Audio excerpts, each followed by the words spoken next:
심사과정 여러분 안녕하십니까. 샘터지기 김덕기 목사입니다. 오늘은 예레미야 51장 33절부터 44절까지고요. 그동안에는 주로 바벨론의 멸망과 심판에 대한 말씀을 하셨는데, 이제는 하나님께서 원래 의도하셨던 대로 유다 백성들, 즉 이스라엘을 향하신 하나님의 말씀을 기록하고 있습니다.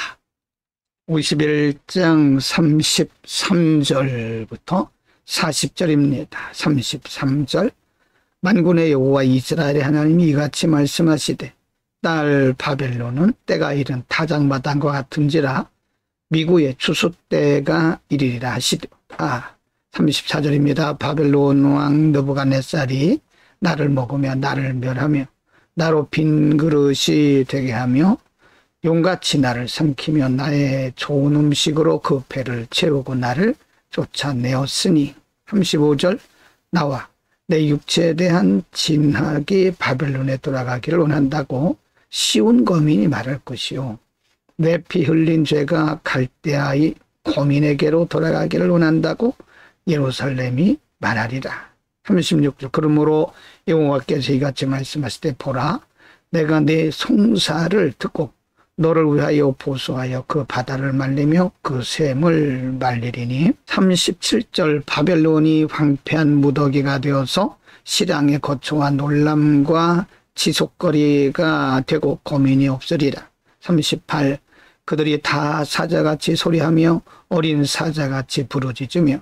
39절, 열정이 일어날 때 내가 연회를 베풀고 그들로 취하여 기뻐하다가 영영이 잠들어 깨지 못하게 하리라. 여호와의 말이니라.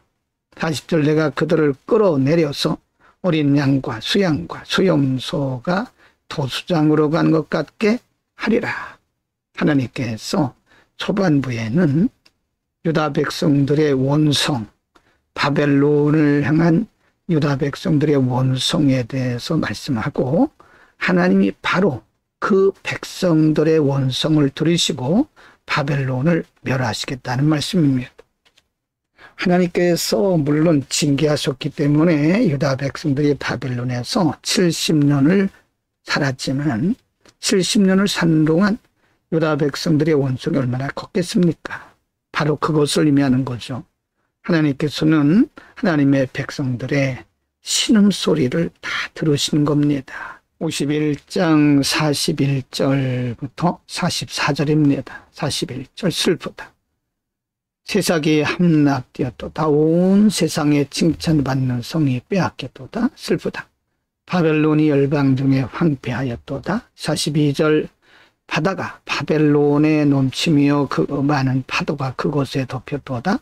43절, 그 성읍들은 황폐하여 마른 땅과 사막과 고민이 없는 땅이 되었으니 그리로 지나가는 인자가 없도다.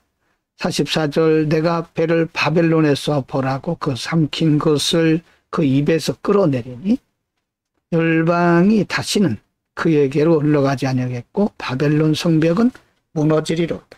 한때는 바벨론이 열국의 존중의 대상, 존경의 대상이 되었지만, 이제는 하나님께서 하나님의 방법으로 바벨론을 완전히 멸하시겠다는 말씀입니다. 바벨론을 멸하신 것은 바로 하나님의 백성들을 구원하신다는 것을 의미하죠.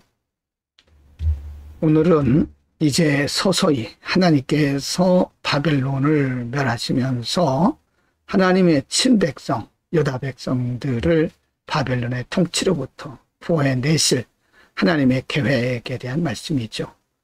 하나님께서 그들을 징계하셨지만 반드시 치유하시고 싸매시는 것을 의미합니다. 하나님의 백성들에게는 저주가 없고 징계입니다. 징계는 있지만은 저주가 없다는 말씀이죠.